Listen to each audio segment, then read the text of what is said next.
என்னமோ தூக்கி விடணும், எக்கனாமிக்கல் எம்பவர்மெண்ட் அப்படின்னு சொல்றாங்க.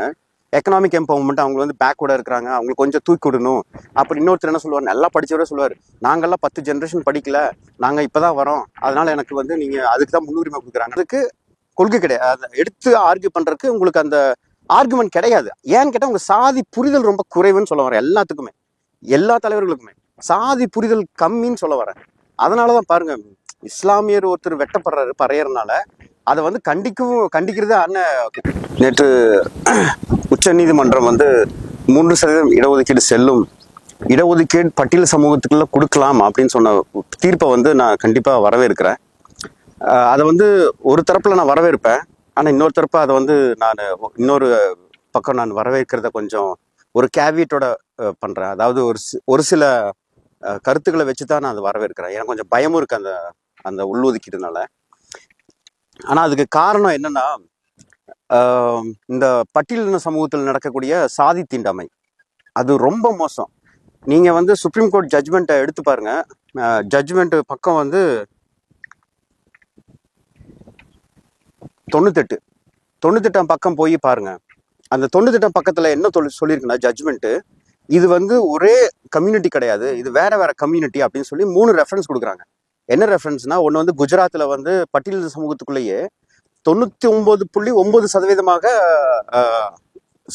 சாதி ரீதியான தீண்டாமை இருக்குதுன்னு. வெளியே சாதி ரீதியான தீண்டாமை 99.9. அதே பட்டியலினத்துக்கும் மாற்று சமூகத்துக்கும் ஒரு 97%. பட்டியலினத்துக்குள்ள அதிகமாக இருக்கு சாதி தீண்டாமைன்னு சொல்லி அதுல சொல்லியிருக்கு, புதைப்புல இருந்து எல்லாமே. இன்னொன்று வந்து மாலாமாதிகாவுக்கு ரெப்ரசன்டேஷன் ஆந்திர பிரதேச ரெஃபர் பண்றாங்க. இன்னொன்று வந்து தமிழ்நாடு எதுனா கரடிச்சித்தூர். அதை ஃபர்ஸ்ட்ந்தே சொல்லிட்டு இருக்கிறார். கரடிச்சித்தூர்ல வந்து என்ன பண்ணாங்கன்னா, பறையர்கள் வந்து ஒரு அருந்ததிர் மையம் வந்து பறையர் பொண்ணை லவ் பண்ணிட்டான்றதுக்காக அந்த பறையர் அருந்ததிர் பொண்ணை குடும்பத்தையோ போய் ரேப் பண்ணாங்க. அதுல ஒரு பொண்ணு செத்தே போச்சு.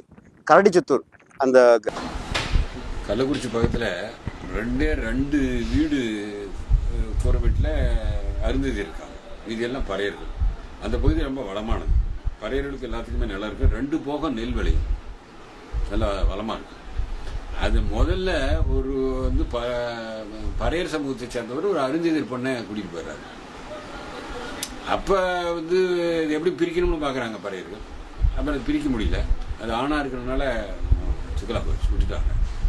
அப்புறம் அடுத்தது கொஞ்ச நாள் கழிச்சு ஒரு அருந்ததிர் பையன் பறையர் பண்ண கூட்டிட்டு போறாரு.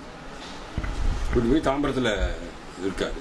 ஆனா அங்க இவங்க எல்லாம் திரண்டுக்கு போறாங்க. அங்க இருக்கிற பெண்கள் இவங்க எல்லாம் திரண்டு இங்க வந்து பிரிக்க வேண்டிங்களான்னு விரட்டிடுறாங்க. அப்புறம் போலீஸை கம்ப்ளைண்ட் கொடுத்து போலீஸ் கூட்டிட்டு வர்றாங்க. படு பிரச்சனை பண்றாங்க. இருந்து அது மாதிரி அது ஒரு வழியில போலீஸ் பாதுகாப்பு கொடுத்து மறுபடியும் அந்த இங்க தாம்பரத்துக்கு போயிட்டாங்க. என்ன பண்றாங்க இந்த பையங்க, அது சிறுத்தைகள் ஒரு 2 பையங்க இருந்தாங்க ஆக்டிவா. அது என்ன பண்றாங்க, ஒரு இரவு 10 மணிக்கு இந்த வண்டியினுடைய நகை இருக்குமல்ல, அங்கே நிறைய வண்டி வச்சிருப்பாங்க, ரெட்டமாட்டு வண்டி விவசாயத்துக்கு.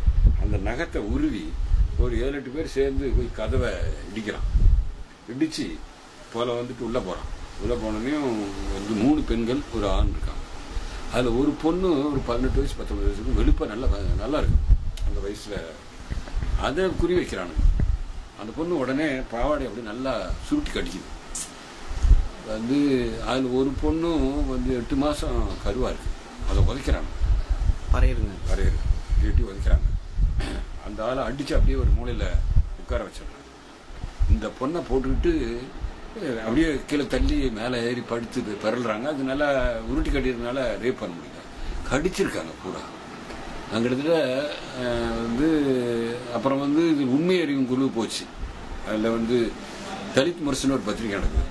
அதனுடைய ஆசிரியர் மார்க்ஸ், ப்ரொஃபசர் கல்யாணி எல்லாம் போயிட்டு தலித் முரசில் ஒரு 2 பக்கத்துக்கு எழுதினாங்க. பறையர்களுடைய வந்து ஆதிக்கம் அப்படின்னு நல்லா எழுதியிருந்தாங்க. அதில் ஒரே ஒரு பையன் சிறுத்தையில் இருந்தால், மீதி பையங்களாம் விலகிட்டாங்க சிறுத்தை விட்டு. அவன் முழு பறையனாவே ஆயிட்டு இதை நியாயப்படுத்துறான் சிறுத்தைக்காரங்க. ஆமா, ஒரு பையன் மட்டும் எதிர்த்து நின்று வேலை செஞ்சான். தப்பு செஞ்சவன் அப்படின்னு சொல்றாங்க. ஆமா, எதிர்த்து வேலை செஞ்சான். அந்த பொண்ணுக்கா பாதுகாப்புக்காக பறையர் ஒரே பண்ணி அப்புறம் வந்து ஆச்சு. நாங்கள் இதெல்லாம் பத்திரிக்கை வந்து கூட 10 நாள் கழிச்சு போறோம். அது வேற ஒரு பகுதியில் தங்கியிருந்தாங்க. அந்த பொண்ணை நாங்கள்லாம் ஒரு 8 வழக்கறிஞர்களாக போனோம். பார்க்க போனால் எங்களை வண்டி அப்படியே மிரளுது, பேச்சே இல்லை அந்த பொண்ணுக்கு, அதனால் பேசவே முடியல. அப்படியே பூரா அப்படியே பல்லு தாரை இருக்கு. அப்போ என்ன சொன்னாங்கன்னா அதனுடைய முகம் 2 மடங்கு உப்பி போச்சான். அப்போ இந்த பொண்ணு செத்துரும்னு நினச்சாங்களாம். அந்த பொண்ணு பொழைச்சிக்கும், அதாவது கரு கலைஞ்சிருந்தா கூட பொழைச்சிக்கும்னு நினச்சாங்க. அந்த பொண்ணு இறந்துருச்சு, இது பொழைச்சிக்கிச்சு. அப்புறம் அதை பார்த்துட்டு வந்து இதை எழுதியிருந்தாங்க. எழுதுனதுக்கு எங்கள் திருநெல்வேலியில் ஒரு மகாநாடு நடக்குது, பெண்கள் எழுச்சி மகாநாடு. அரக்கோணத்தில் ஒரு அம்மா இருக்காங்க, பெரிய அவங்க 3 மாதத்துக்கு ஒரு தடவை வெளிநாடு போவாங்க, பாத்திமா பெருநாடுன்னு சொல்லி அவங்க ஆர்கனைஸ் பண்ணியிருக்காங்க. அதில் திருமாவளவன் இன்குலாப்னு ஒருத்தர் இருக்காரு, அவர் கல்லூரி ஆசிரியராக இருந்தது, இஸ்லாமியர். அவர் ரொம்ப திருமாவளவனோட சேர்ந்துட்டார். அது மாதிரி விடுதலை ராஜேந்திரன் இருக்கார், திக்காவில் இருந்து வரைக்கும் இப்போ பெரியார் திக்காவில் இருக்காரு, இவங்க எல்லாம் போயிருக்காங்க. அப்போ திருமாவளவன் திட்டார், இல்லை பறையரை காட்டி கொடுக்குறாரு இவர் வந்து இதையெல்லாம் எழுதி அப்படின்னு புனித பாண்டியனை திட்டார். திட்டி வந்து எல்லாரும் கண்டிச்சு கடிதம் எழுதுங்கிறாரு. அப்புறம் அப்போல்லாம் வந்து இவரோட அவர் நெருக்கமாக சேரல. இன்குலாப் சொல்றோடு ஏங்க ஆதிக்கம் எங்கே இருந்தாலும் இருக்கிறதான நம்ம வேலை, அது பறையர்கிட்ட இருந்தா என்ன யாருகிட்ட இருந்தா என்ன இப்படி பேசுறீங்க அப்படின்னு அவங்க கண்டிச்சிருக்காங்க. கண்டிச்சுட்டு அப்புறம் வந்து இவருக்கு சொல்லிட்டாங்க. அவர் விடுதலை ராஜேந்திரனும் கண்டிச்சிருக்காரு, அவர் புனித பாண்டியன் சொல்லிட்டாரு. சொல்லிட்டு புனித பாண்டியன் என்கிட்ட சொன்னார். நான் மறுபடியும் இவங்க 2 பேர்த்திட்டுமே பேசினேன், இருந்தாலும் நம்ம தெரிஞ்சுக்கணும்ல நேரடியாக. அவங்க முழுமையாக சொன்னாங்க.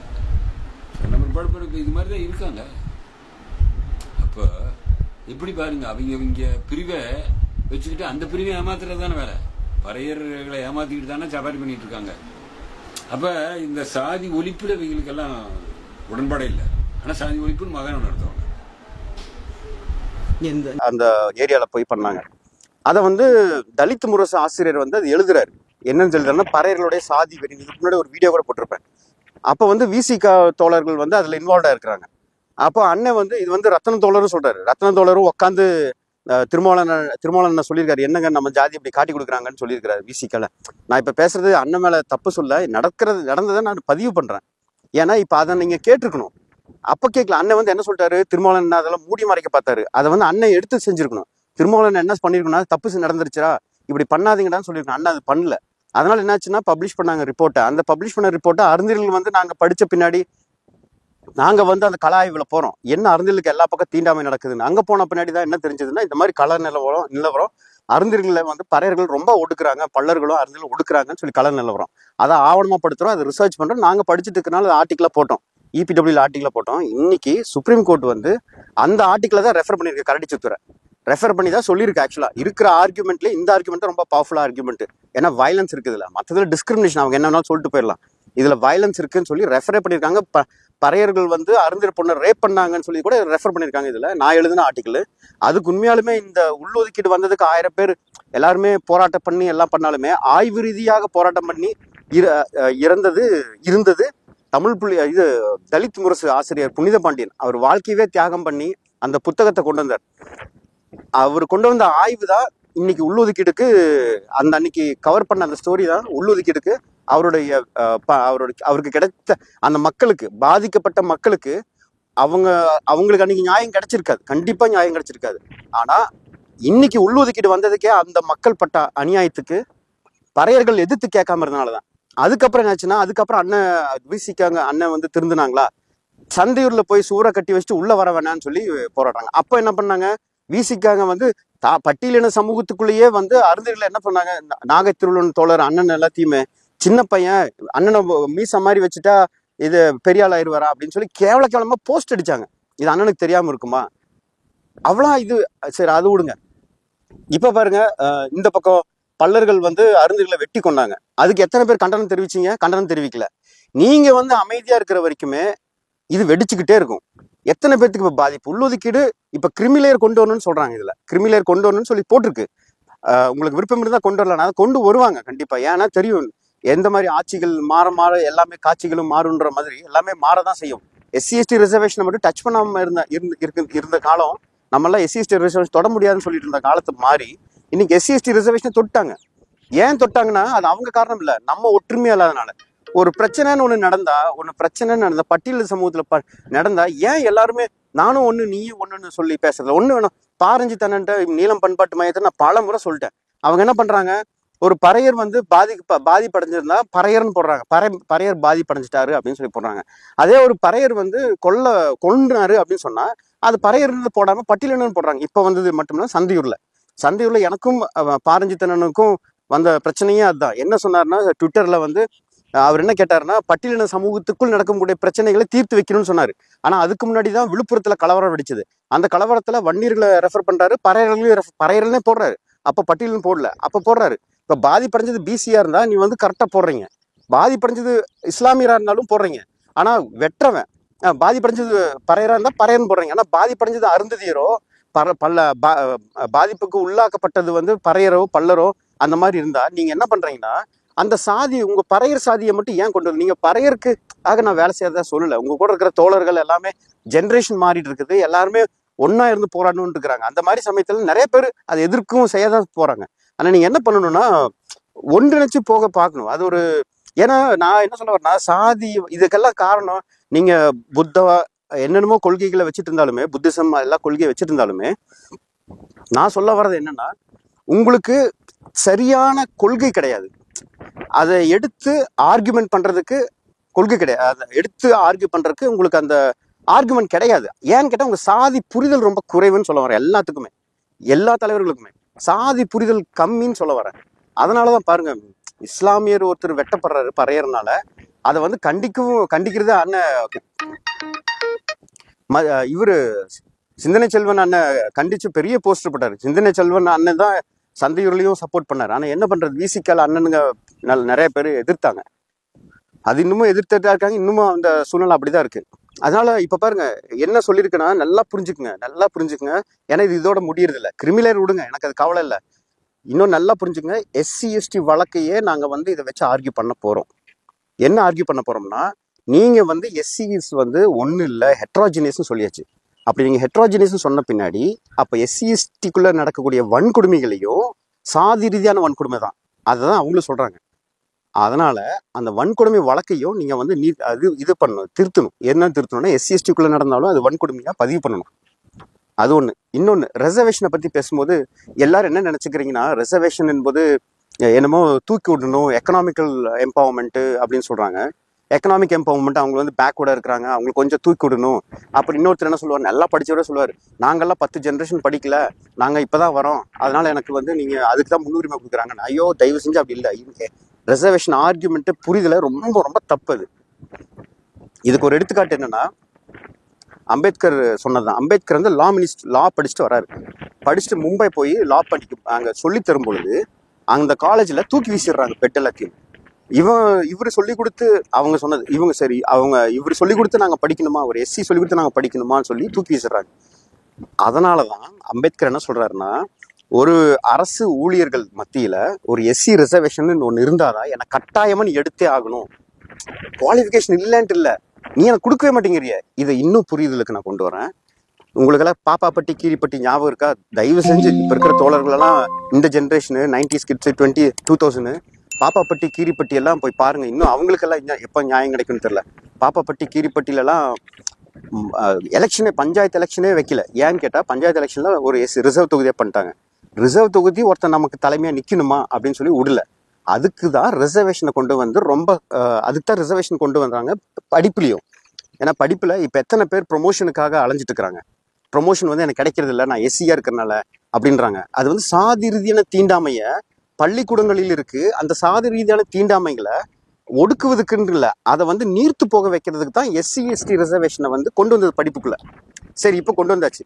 இப்ப கொண்டு வரும் பொழுது என்னென்ன, இப்போ ஒரு SC/ST ரிசர்வேஷன் கொண்டு வரும், என்னென்ன கிளாஸ் வைக்க முடியும், எப்படி கொண்டு வர முடியும்? இப்போ எலெக்ஷன்ல ரிசர்வ் கான்ஸ்டிடியூஷன் வைக்கிறாங்க.